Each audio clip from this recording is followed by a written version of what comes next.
All right. All righty. Let me just there we go. Hi guys. It's Friday. And it's Lily's news. My name is Lily. Just get that volume down. Just put, oh my gosh, I said all the way. Thank you, Apple. Hi, Crystalline. I see the Lone Wanderer's bunker. You have reintroduced me to the joy that is pop culture. I had no idea who or what Pink Sauce was. What a ripoff artist. I am so excited to talk about Pink Sauce again today. And not just the sauce. It's not the sauce. I have the sauce. I haven't even tried the sauce. It is the lady behind the sauce who was an absolute menace. I mean, absolute menace. So I'm really excited to talk about her because now she's back and she's thriving. She's strong. She's powerful.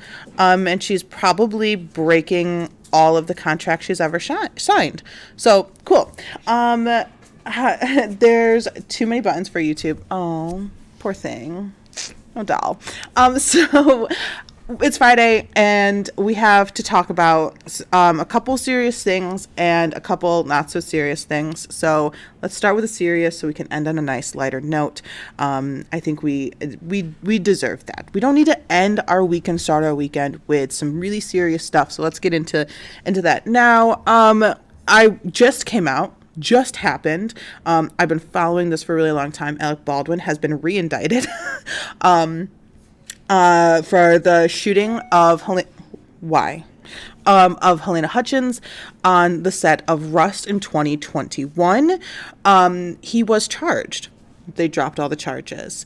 And now a grand jury has found him with a good chance of being at fault. So he has been indicted yet again. I'll pull this up so we can see it. Hi, Demi. How are you? Happy Friday. Game.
Oh no, I'm sorry, guys. There, should be good.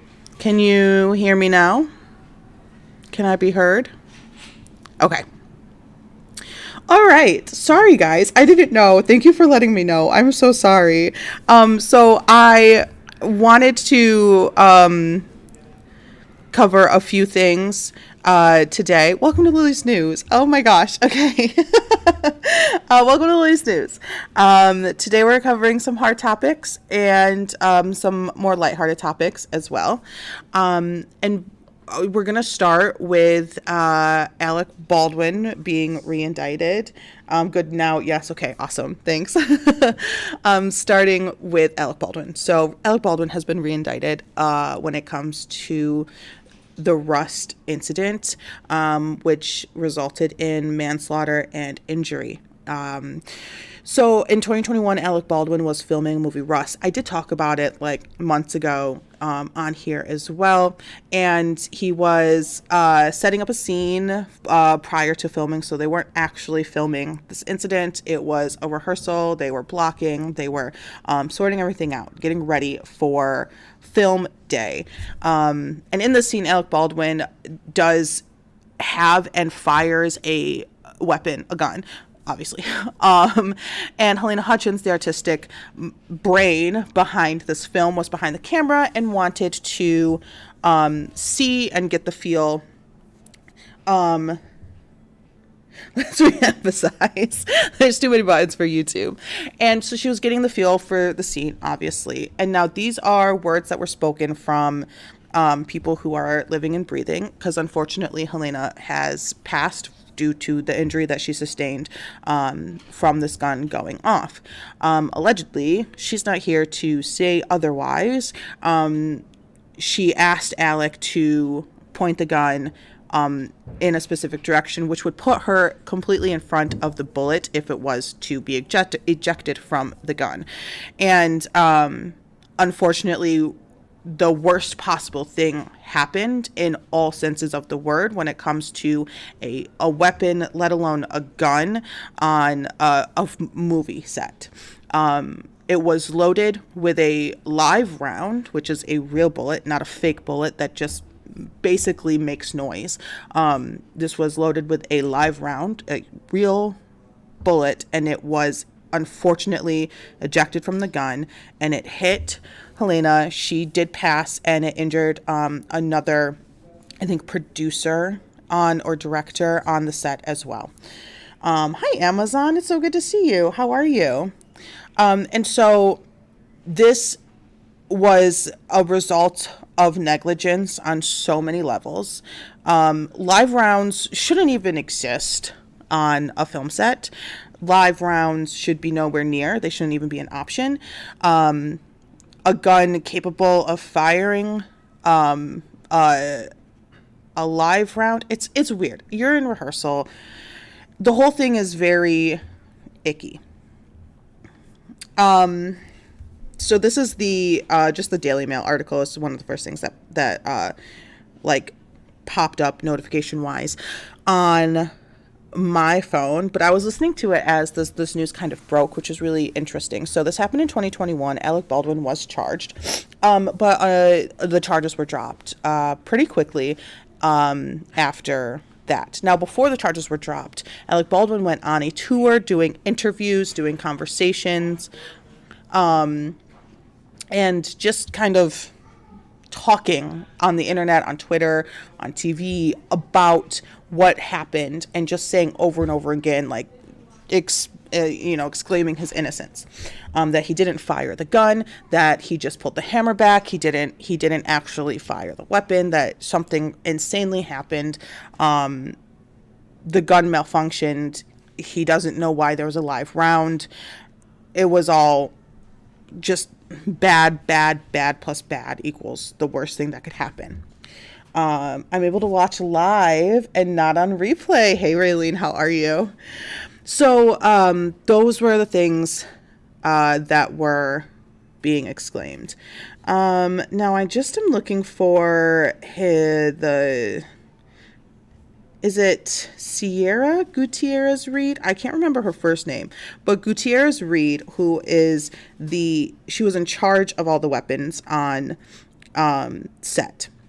She was charged with the weapons on set, and so it was her job to make sure that the weapons were safe to use, that there were no live rounds, that everything was fine, that no one is touching anything that they don't need to touch, that everything is handled appropriately and through not just the legal laws, but film set guidelines. And so she is going to be on trial starting in February, because it being her job, she is responsible. And a grand jury just found clearly there must have been more new evidence, because you can't recharge somebody twice once the charges have been dropped without new evidence, to prove that Alec Baldwin was and is capable and probable to take some fault for this really unfortunate incident. So I just kind of wanted to say that. Hi, Charlie. Lone Wanderer's Bunker. I'm a little behind in the stream, but I watched the exclusive interview with Alec, and the Academy the Academy award goes to, yeah, he was screaming very loud. He was really making he wanted to make sure that people believed. He was really trying really, really hard to make sure people believed him that he did not pull the trigger. And it just made more people, unfortunately, not believe him. Now there's an incident.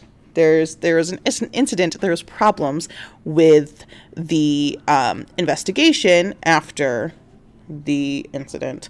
The FBI kind of stepped in, and they did some digging. They did some testing, and they broke the gun. So no more tests could be done on the gun.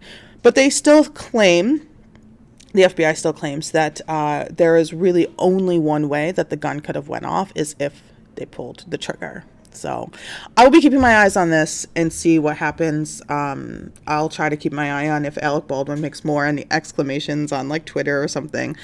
But yeah, so that's something that happened today. Let me pull this up. Okay, let's start with one of the wildest things that I think we've seen in a long time. This is a whole different level of insanity to me. So Dexter Wade is a name that you might have been hearing in the past couple of months. He is one of 215 people that have been discovered to be buried behind a Mississippi jail. This is big news, and there's a lot of conversation about this on the internet. Not so much in the mainstream news outlets, which I think is kind of unfortunate. And by kind of, I mean extremely. This should be a massive topic of conversation, and there needs to be massive change made. So let's talk about what happened. So 215 bodies were discovered behind this Mississippi jail in what's called a pauper's grave, which is marked by something other than someone's name, identification, date of birth, most notably just numbers. And these are people who were being told from government style officials that they are people who were possibly prisoners who passed, have no next of kin, had no one to reach them, no one to pay for like a proper burial or, cremation process. These or other folks just kind of discovered without any next of kin, no one to reach, no one to contact, or anything like that. Now, what we have come to find out is that that is not true for a good majority of the people that were discovered, Dexter Wade being one of them. Dexter Wade in March, thank you, Amazon. Dexter Wade in March went missing. He left his mom's house, and she never heard from him again. She reached out to the police a few days after it built up. She's like, well, where's Dexter? Like, where's my son? Where's my son? I need to find my son. And she finally reached out. She filed a missing persons report. She reached out to the police. And when you file one of those reports, you have to give them information, your phone number, your email address, your address, their address. You give them as much information as possible, not just to find the person who is missing, but to get in contact with you as well, if and or when they are found, or for any sort of updates in the entire case. Dexter Wade, the day he left his mom's house, was hit by an off-duty police officer. And even though he had identification on him, a prescription bottle with his name and address on him, and his mom having information put in to the police, different police levels for a missing person, and for just calling, the stations looking for information if they found him, was placed in this pauper's grave with a number. When these bodies were found, they were able to identify Dexter because the government issued ID card was not enough, I guess, for them.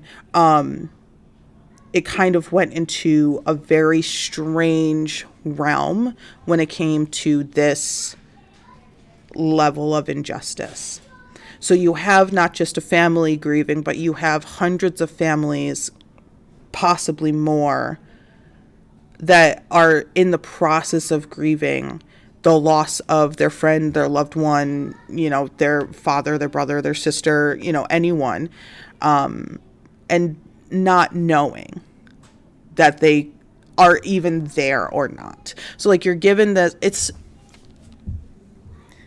is one of the most insane things to me when it comes down to the reasoning, because all the questions are like, why is this the thing? Like, if Dexter Wade was easily identifiable but wasn't identified, why, and there must be more. The information that was supplied to, like media outlets and is kind of trickling down to everyone is that there was a communication issue. A communication issue. But they're going to try to put an alert out for, to find, missing. They're going to step it up. Is extremely disappointing. And I know when I was reading and looking into this, I had a lot of questions that I know I will never get answers to. But one of them was, who was digging these shallow graves? And how were these people placed in these graves? Because it's not just out of like dignity and respect, but also like the possible effects that it could have on like soil, water, if it's not done properly. That's why we have a process now, for all different scenarios. The graves were dug by inmates, which is so heartbreaking to me, for people who, I'm going to go out on a limb, most likely shouldn't be serving the amount of time that they are serving. In Jackson, Mississippi, with a population of about 85% people of color, I'm going to say that the majority of people are serving either time or too much time for no reason. And the prisoners were digging the graves. Could you imagine being in jail and digging a grave for your friend, for your co-inmate, someone who you live your daily life for, with knowing in the back of your head that this could be you, like your friend could be doing this for you. If you are getting out of touch with your family and friends, if they're maybe moving away, or, they're moving on with their life in some way, there's all different scenarios, but like that, you have the opportunity of being in that same position as your friend. Absolutely insane. And when it comes to like them going into the ground, they were just in body bags. They were not embalmed. They were not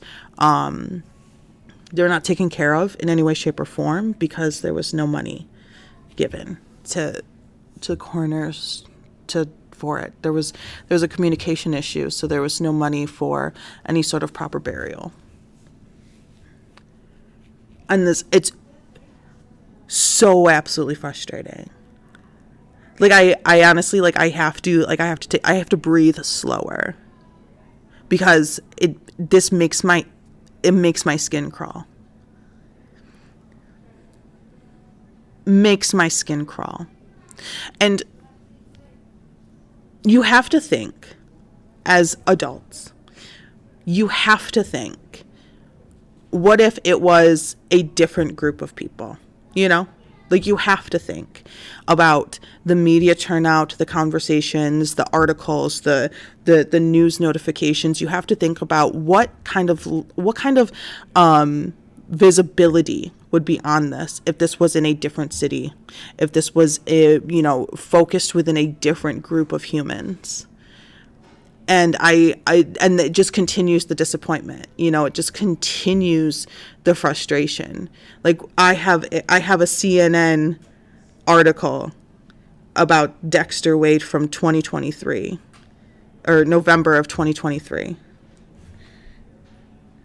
When did we lose our humanity? I don't think we ever gained it when it comes to certain aspects of life.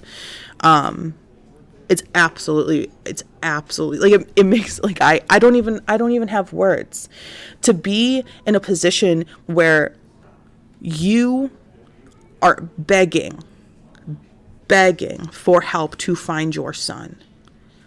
And one of those people you are asking for help from is responsible for ending his life, driving away, hit and run, and then participating, I'm sure, in the cover-up, because it's a cover-up. You can't not identify someone when they have their ID in their pocket.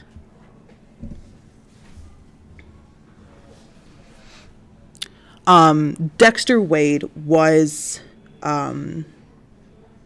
laid to rest in a very beautiful way. Reuters actually posted a very long video eulogizing Dexter Wade. God, this makes my heart break. Oh my God.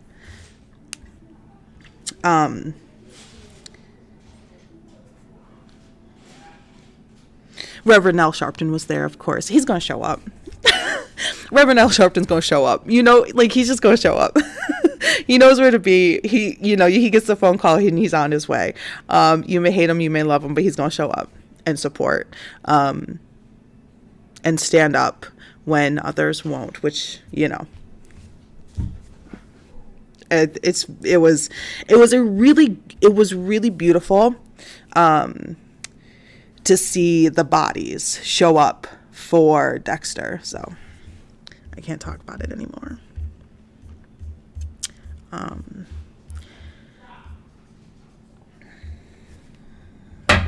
Sorry. Demi's like, he's gonna show up.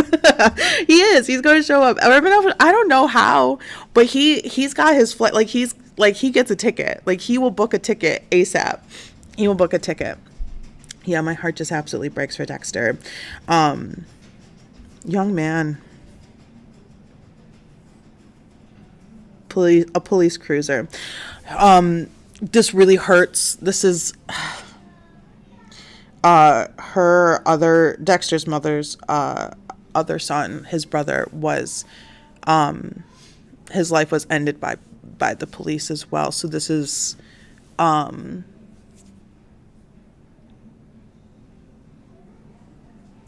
next level shit, I look into it. If you haven't heard about this, people are talking and having conversations online about it, and that's great, because we need to have the conversations, we need to share the information, we need to be there for each other, even if the mainstream news media isn't going to be there. Even if they're not going to be there, we have the duty and the availability and the opportunity to be there and listen and have the conversations without, CNN and MSNBC and all that stuff. Like, we have that ability. And I wish, continue to talk about these things, but I can't talk about it anymore. It really does just break my heart. Absolutely. I just wanted to share that with you guys, but I will keep looking into it. There's not much that's happening as of right now. They're just kind of landing on that it's a communication error. So, but I gotta move on to the next one. This one is also just as, mind-numbingly, like, insane, but in a completely different facet. I hope that there's no sound. Okay.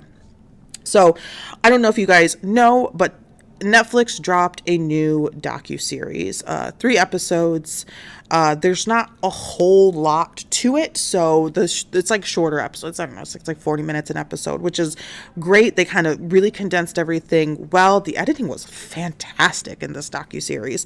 And I watched it, and I watched it again, and then I like read about it, and I watched it, and I'm like, oh my gosh, this is absolutely insane. So let's go all the way back to 2015, March of 2015, and this is where, oh shoot, what is her name? I always forget these names. Erin Quinn and Denise Huskins were having a night in. They had, maybe a glass or 2 of wine. They had some dinner. They were talking. Things were kind of tense in their relationship. They were kind of newer in their relationship. Not like brand new, not like first date level, but they were, sleeping each other's houses and everything. But there was some tension because Aaron, his ex-fiance actually worked with them. So all 3 of them worked together in the same business, physical therapists. And so his ex-fiance worked there, and there was a little bit of tension between his new girl, Denise, and Amber? No, what's her name? Aubrey? Something like that. Sorry, no offense. I just cannot with names. Names are so hard for me. And so there was a little bit of tension. There was a little bit of like emotional cheating, like he's texting and having conversations that she wasn't cool with. So there was a little bit of that. They were talking, they were conversing, and then they get broken into. And they're awoken by lasers and a man in a wetsuit. And this whole time I thought they were saying sweatsuit, but they were saying wetsuit. It sounds the same to me sometimes. Not all the time, but like when certain people say it, wetsuit, sweatsuit is the same. Sweatsuit. She was forced to, like lay down, and this man, his face was covered, and the Aaron was like forced to stay on the couch, and he put like red tape with like an area that he could go. You can't call 911 because he had a pew pew, and like a flashlight, and it's like flashing lights, and it was crazy. And then they get drugged with like NyQuil, like something really heavy to kind of like knock them out, but not like anything too crazy. Like it wasn't like some high level drug. It wasn't like he opened like a suitcase and was like, it was like NyQuil level, but it knocks you out. I don't know. Have you guys taken NyQuil? Waking up from NyQuil is the absolute worst thing for me. Like I need a 3-day period to recover from one night of like just like half a cap of NyQuil. It's just too much for me.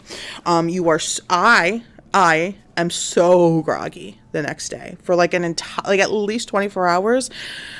It's hard to recover. So anywho, the Aaron stays in the apartment. Denise gets taken and drugged and dragged into the boot. Oh my gosh, I watch way too much British stuff. Into the trunk of a car, and driven away. And she's trying to pay attention, like right turn, left turn, right turn, left turn, right turn, left turn. But the drugs settle in and she passes out. Now Aaron wakes up after a few hours, he comes to, and he's trying to figure out like what's going on, what's happening. You're in a haze, right? And he finally calls the police, and he's like, hey, my girlfriend Denise was kidnapped. And they're like, okay, so what do you want us to do? Like show up and help find my girlfriend Denise. And so he shows up. He goes down to the police station. Denise is off. We'll get to Denise in a second. He goes down to the police station, and the cops are like, oh my God, you're a liar. You killed her. Where is she? We found blood in the house. Where is she? Like, it's not your blood. You're not bleeding. You killed her. You hit her body. Where is she? Why did it take you so long to call the police? He's like, I was drugged. And they're like, okay, well, what's the, like, that's not an excuse. Well, he took a little bit longer than what you would think, because they sent him a message like, you cannot call the police. Like, this is the ransom that we have. Love triangles never end well. Black Queen 777 coming in strong. I'm telling you, love triangles never end well. But this one, I don't know about the other girl. I'm sorry. I don't know her name. Someone probably knows her name. Is it all? I know it starts with an A. So the cops were like, you're a lying bastard. You did this. They brought the FBI in. Did a lie detector test, and literally the FBI guy, because they were playing some of the interrogation footage in the documentary. You guys have to watch this. Slams the computer down, turns to him, and is like, "You're a liar. You 100% failed." And he's like, I'm laughing because it's so absurd. And he's like, what? Like, what do you mean? Like, I've been telling you the same thing over and over and over again. Like, it's like, I'm telling you all the same stuff. And they're like, you're a liar. Where is she? Where is she? And he's like, I'm losing my mind. Not a single person around you believes you what happened. Oh my God. Like, that feeling of not being believed is it breaks you down. Like, from the head to your toes, everything is broken down. Like immediate cystic acne. Like immediate, like they just start popping. Like I'm telling you the truth. Like, I didn't, just pimples everywhere. Like, I couldn't, like it would break my entire soul down. I don't know how he handled it. I don't know how he was able to just breathe and keep going, because I would have had a full panic attack and just like, I don't know. But every single person didn't believe him, including Detective Mustard. Yep. Mustard, the bastard. Detective Mustard was like, you, sir, are a liar. Where is she? Mind you, now it's going on like 2 days. He finally gets a lawyer after he asked for a lawyer after the lie detector test. The only thing that I can tell you in this world that is the best thing to tell to anyone: if you have to deal with police, get a lawyer. Like, if a police officer is involved, get a lawyer. Say nothing, get a lawyer. Say nothing, get a lawyer. Cool Mustard with a lampshade. Oh, Colonel Mustard with a lampshade, yeah. So this guy, oh my God, Mr. Mustard is a tool, okay? And so he doesn't believe him. Aaron gets a lawyer. The lawyer's like, I believe you, and I'm sure, like, he's like, I believe you. Like, I believe you, because what the hell's going on here? And I'm sure his lungs probably filled up for the first time in like 24 hours. He's like, oh my gosh, finally someone to believe. Great. Now, it's been about 48 hours since the kidnapping, and Denise arrives back home, but not to the home where she was kidnapped, back to her mom and dad's home, like her childhood home, 400 miles away. Okay? Crazy. Just on security camera, just walks right up to the house. Turns out that she wasn't able to get in because her parents were 400 miles away where she was kidnapped, helping look and trying to figure out, because they were like on the flight, like the next flight, let's go. I heard my baby's kidnapped. I ain't got time to waste. Let me get up there real quick. And so everyone's like, oh my God, it was a hoax. And the police they were out there doing press conferences, and they were like, this is a hoax, because at first they were like, there is a kidnapping. And now they're like, this was a complete hoax. They're liars, and they wasted all of this time and all of this energy and all the resources that we put into looking for her. And she just waltzes right up to her house, right? This bitch is lying. That was the energy that the cops were putting out. That she was lying, that he was lying, it was all a hoax, and that they were doing this because they watched Gone Girl. You know, the movie Gone Girl. Inspiring film for something that a normal. What do you mean, bro? So they they were like so mean.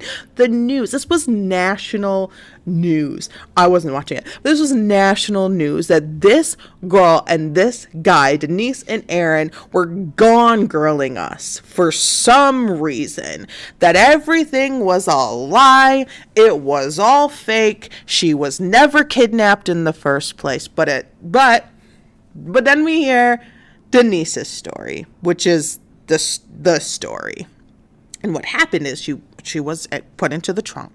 She was driven far, far away. And she was pulled into this house. And it was a very hard 48 hours for her. She was met with a man, her kidnapper, who didn't have the intensity that you would expect a kidnapper to have. He told her that this wasn't for you. This was supposed to be for somebody else.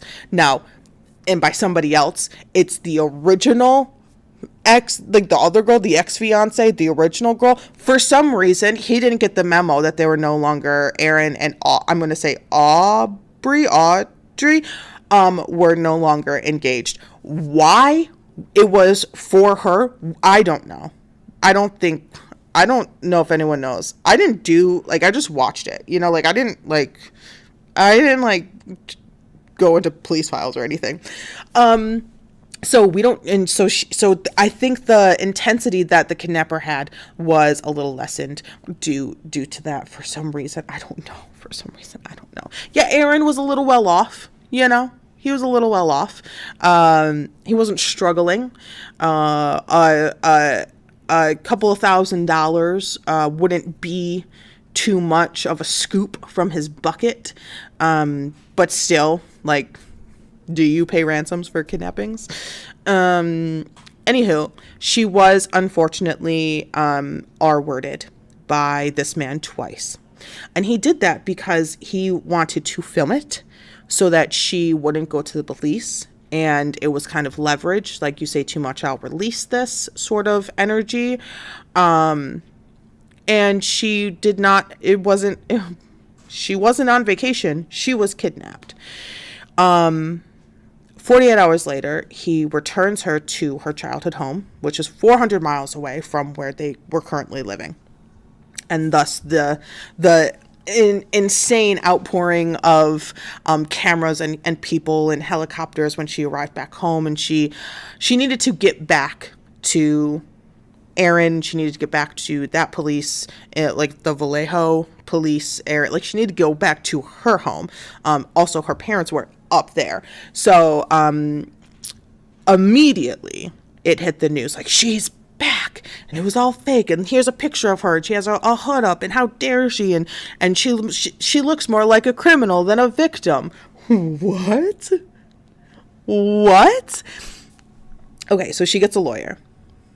She talks to the police, and she does not initially say about the R wording because she was informed, like, don't. And, like, I have power. I will find your family. I will do, you know what I'm capable of, and I can do a lot worse. The threats, the control, the power. She gets a lawyer. She tells the lawyer everything, including the R wording.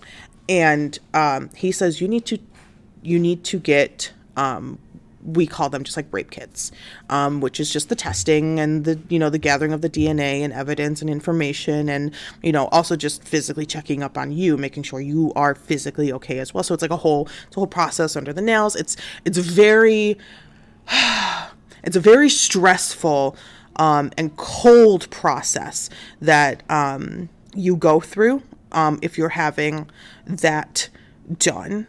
Especially, and it's even colder because something awful, like horrific,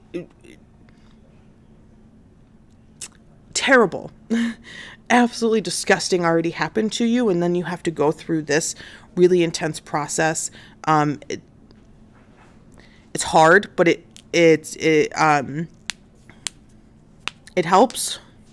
Hopefully, that's the thought. Those kids are like, yes, lone wanderer, yes. And so she tells her lawyers that everything that happened, and it was like, okay, he contacts the police and says she needs to get this process done and taken care of. The sooner the better, as soon as possible. And the police said, talk to us, and then you can have it done.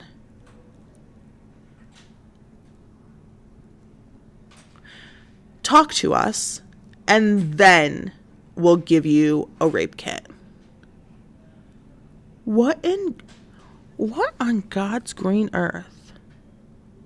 Since when, bro? Since when? I almost lost it. I had to pause. I paused. I had to pause because I almost lost it. I almost lost it. It's literally like all the cops could do was just insult and be cruel. Like, they woke up and they were like, oh, this coffee sucks. I can't wait to ruin someone's life today. Anywho. Well, Crystal, yes, exactly, Crystal. It's absolutely terrible. But they convinced themselves that she wasn't a victim. She was gone girl. They convinced themselves so intensely that she was not a victim, so far from a victim. It couldn't even be fathomable that she was a victim. When in reality, she was the victim. So she talked to the cops. She hasn't spoken to Aaron. There's not going to be communication because if two people are telling the same story that haven't spoken to each other in 2 days, most likely that's the thing that happened. If two people are telling two different stories that haven't spoken to each other in 2 days, then okay, we have questions, and if two people are saying the exact same thing that literally just got out of a room talking to each other, then we also have questions. But they haven't communicated in like over 48 hours, and they're saying the exact same thing that happened to them. Now, when Aaron was going through this whole process, they confiscated his phone. And he made it very clear, like, hey, the kidnapper is going to be contacting me. Like, he said that he was going to. And they're like, whatever. Put his phone on airplane mode so that no calls could come through. And it turns out, if you could imagine, that 2 calls did come through. Well, were made, placed to the phone. And it was the kidnapper who was trying to call him. And it was also traceable if they answered the phone. But no one was monitoring the phone. No one thought to maybe not put it in airplane mode because they put it in airplane mode. And then so while this is kind of happening and has happened, there's incidents taking place in a completely different part of town. There's a completely different officer who, it was like her first case as like a detective. And it was this guy who was wreaking havoc on the small town. And then a phone call to 911 comes in, and it was about an attempted kidnapping. And the kidnapper ran off. The dad put up a good fight. He wanted to take the 22-year-old daughter in the house, but the dad put up a fantastic fight, and the kidnapper ran off, leaving his cell phone on the counter. which led the police to a cabin in like a vacation spot where he was. And they're like, we just need to return this phone to your son. They got in contact with the mom who owned knew the phone line and all this stuff. And they get to him, they arrest him. They arrest this guy, right? Mueller, Muller. I don't remember his first name. He doesn't deserve to have a first name. And he gets arrested, and this detective, who's her on her first day, she finds these swim goggles. Now, remember, the kidnapper was in a wetsuit and goggles, and Denise was forced to put goggles on. I don't know if I said that, but they're like kind of like blacked out goggles. You can't really see through them. Was forced to put these goggles on so she couldn't see. And she found these goggles, and there was blonde hair on them, right? And they couldn't belong to like the 22-year-old. Like that wasn't the same hair. They found another person connected to Mueller, and she was a brunette. It was not her hair. She did not have blonde hair during the incident. It was not her. So this detective went hunting. She said, I'm gonna figure this out. Like, I need to know who belongs to this hair. And so push comes to shove. It finally ended with coming out to like a car, I think it was like a Mustang, and connecting that to the guy who it was stolen from. And the guy was like, oh, that's interesting. You know, like that was around the same time that was stolen, like 2015 or something, as the Gone Girl case, as they call it. And so boom, boom, boom, boom. Connections. This cop's like, I know who belongs to this hair. And so she reaches out to the Vallejo police, and they don't answer. They don't answer the phone. Like, the police station isn't answering the phone. They transfer her over finally to the FBI, who is dealing with it. And the FBI, who was like, it's all a hoax, was like, okay, so what do you want me to do? What do you want me to do with this? So it was like new information. She's like, well, yeah, I want you to like maybe for a second not believe that it was a hoax. Like, what if this was actually real and this hair belongs to Denise and she was kidnapped? How about that? Like, how about that? So finally they put it together, and the police were like, whoopsies. You know, shit happens. Crazy. Mueller got 40 years, so he's in jail for really bad things. And Denise and Aaron filed, when people cry wolf, it makes authorities less likely to believe real victims. The system can really be disgusting. The system was created to... The system is an absolute nightmare, for sure. Yeah. The system sucks, bro. And so Aaron and Denise filed a civil lawsuit against the police for defamation. The cops were like, no punishment. No one was punished. No, not even a slap on the wrist for what happened and what they did to Denise and Aaron. They settled out of court for $2.5 million. Not nearly enough, in my opinion. But they moved away. They started a family. They're married. They're proud of, overcoming and continuing to heal and process and attempting to thrive. Which, great for them. And then the best part about this, which made I feel like it made my head spin, just full 360.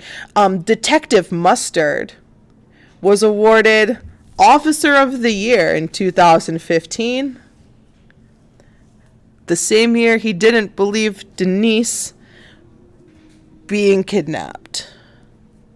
So if that has any kind of notes in there,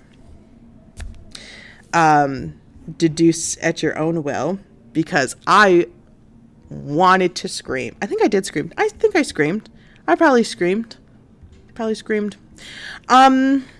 So yeah, so that's the little story about American Nightmare on Netflix. Out now, you can watch it if you want. But man, does it make your blood pressure spike.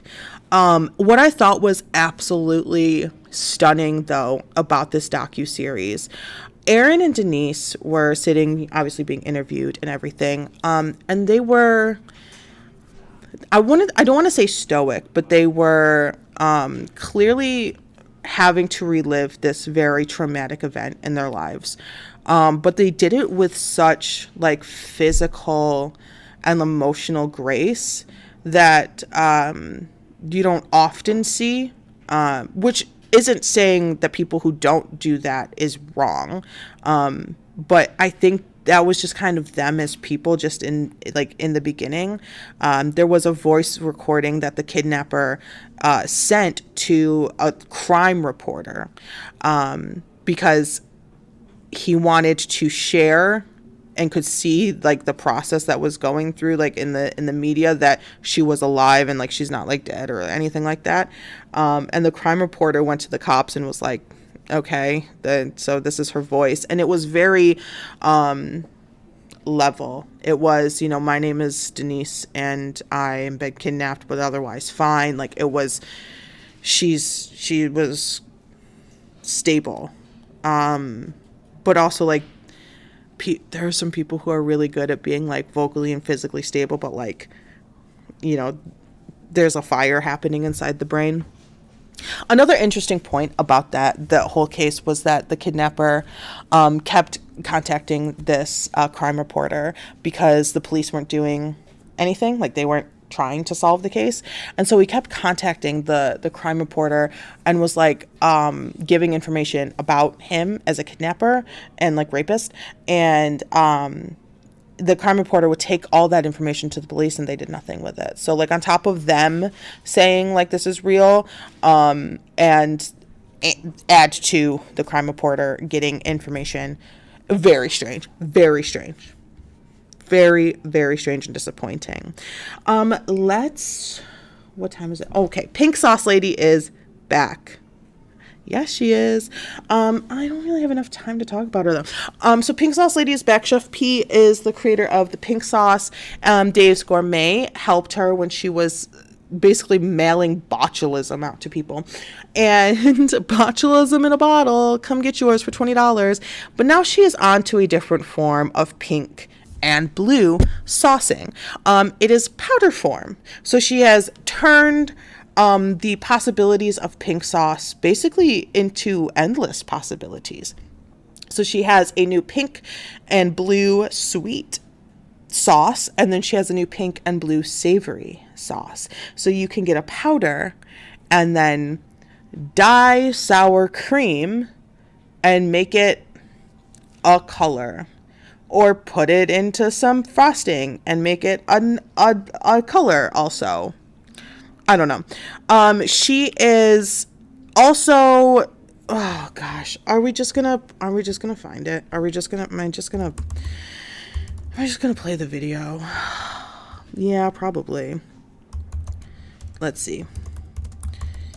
Oh, I don't know. I think I might need a little more time to talk about her because there's a few things that I want to chat about, but I don't really have the time right now.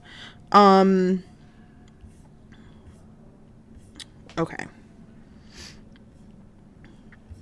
So in summation, so Pink Sauce Lady Chef P went through a big ordeal with Dave's Gourmet, and she signed all the contracts and said, Dave's Gourmet, you can sell this, I get a little bit, residuals. And from that, Dave's Gourmet went above and beyond contractually, financially, to Chef P. She received about $120,000 from Dave's Gourmet, not all up front, not all at once, but it went from her selling sauce in her kitchen to making $120,000 in that same year or year period. And then out of the blue, she had that GoFundMe. I can't even feed my kids. Ma'am, you had $120,000 at one point. What do you mean you can't feed your kids, I feel like that's a you problem, not the kids' problem. But like, where did all of the other money go? Like, what do you mean? You spent like $10,000 for like a birthday party, but you need food for your kids. Like, that doesn't make any sense to us. You know, your ability to function properly as an adult is not anyone else's responsibility, and it's definitely not Dave's Gourmet's responsibility, because he took care of you. He took care of you. They took care of you. I didn't know you could get Pepto-Bismol into powder form. I'm telling you, I feel like that's basically what it's going to taste like. Because there comes a point where you can't get past what you think something's going to taste like. You know? Like, I feel like if you're expecting, like, orange juice and you get milk, the milk is going to taste really bad. Like, it could be, I don't know, top shelf milk, but if you expected orange juice in your cup and you take a sip and it's milk, it's going to be very strange. Like, it messes with you. Anyhow, she got mad that the sauce that Dave's Gourmet was producing was not pink enough for her liking, that the coloration varied from bottle to bottle, and that it went on to clearance, and then it went to the dollar store. Yikes on you. But Dave's Gourmet obviously is not going to be making more of it, and they have to sell as much as they can, even if it's at $1.25 and not much of a profit for them. They need to sell it because it's better than just it going bad in crates in a warehouse somewhere. She claimed a lot of things, like they weren't telling her this, they weren't doing this, they weren't doing this, but she wanted to spend like $6,000 on a pair of shoes for a TikTok or something. Like, it was astronomically just absurd. And so she has been slandering Dave's Gourmet on social media for a while now. She has claimed that they stole her recipe. She has claimed that they made unauthorized changes. She's claimed that they stole her the name Pink Sauce. And so she's decided to, I'm sure, break contract and call another product Pink Sauce and Blue Sauce, and, you know, still use the Pink Sauce name and terminology. Even though I could almost guarantee, I don't know the contract, I haven't seen the contract, but I could almost guarantee that they probably have the rights to that now, seeing as they technically bought it from you. So I would be careful, fair warning, you know, tread softly, but, you know, she's going to make her own decisions. She had some drama with another creator on the app, going all the way back to when she was bottling her own pink sauce, and she actually ended up on the Karamo show with this other creator twice, where Chef P and Karamo, I don't know if that's his first last name, I don't know names, I can't do that, basically said that the girl who reviewed the sauce, who bought the sauce, had it mailed to her and reviewed it, said that she was wrong. How dare you? That is awful. You should have went privately to Chef P to share your opinions on the sauce. How dare you? A random person on the internet telling the people on the other side of the internet what they think about a product. Wild.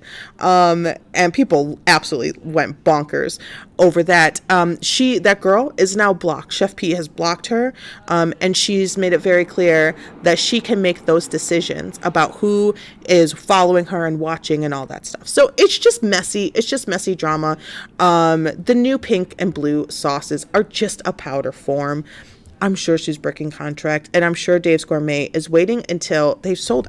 Most of them have sold out at this point. She did go live with them. I'm sure Dave's Gourmet is waiting until everything is sold out, and they're gathering all the information if they want to take any legal route, because she is just slandering them left, right, and center.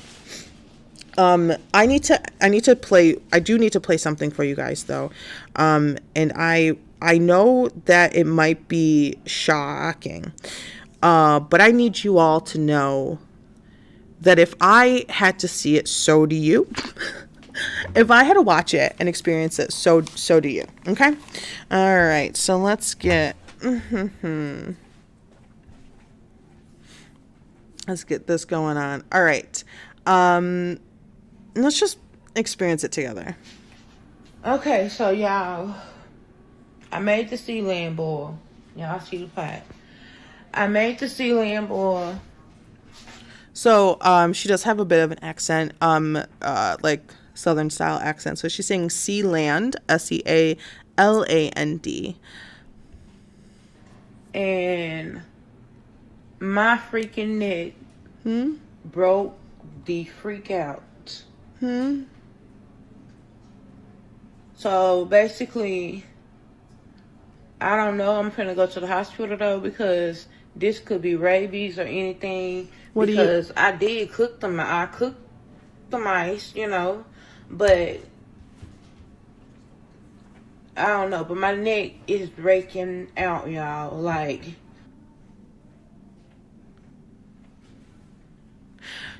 she cooked the mice, but it could be rabies. This is happening. This is happening in real life, okay? Why isn't that playing? No. I think my computer froze.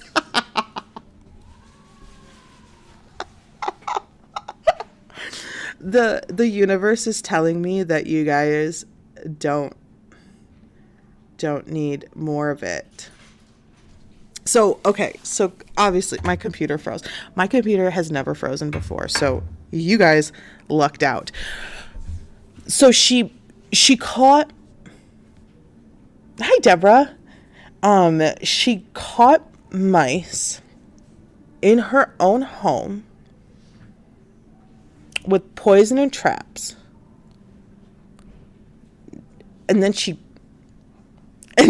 cooked them up in a nice way, in a nice fashion, you know, super, but have it prepped right. There are some breeds you can eat, but these ones are not the ones. Like, if they've been munching in a trash can, they are not the ones.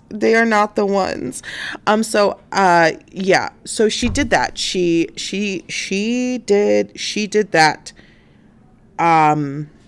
She did that, and now she's having a really bad reaction on her neck. She did just make an update video, and my computer is frozen. And so in her update video is like, I don't know, just posted yesterday, so it was like 4-day difference. She got antibiotics, and then she also said, and now she also said she ordered giraffe pee, and she shows this little bottle with just like some yellow liquid in it, and then she has to spray it on her neck. I can't handle it. She has to spray it on her neck until, you know, the coloration comes back to normal, and then it helps with the discoloration. She was prescribed antibiotics. But the giraffe pee is what's really going to make the difference here. So, this has had me in an absolute chokehold for the past 4 days. I wish that I never knew that this was happening, that this happened, that this was a choice, this was an option. I wish I could go back in time and just keep scrolling. But unfortunately, I had to see it, so did all of you. So that was Queen Size 87 on TikTok. Feel free to follow and keep up. Reminds me of Drake and Josh. They used lizard pee. I can't. I'm so done. But yeah, so some tough things today, but I wanted to end on a little lighter note for you. I have to go pee, so I will call it a night. I will see you guys in the next one. I hope you guys have a fantastic weekend. Please stay warm out there. Take it easy. Enjoy the weekend, especially if it is a weekend, like if you don't have to work, enjoy that. So I will see you guys next Friday. I hope you have a good one, and thanks for being here. Thanks for watching. I appreciate it. Okay, I'll see you guys later. Bye.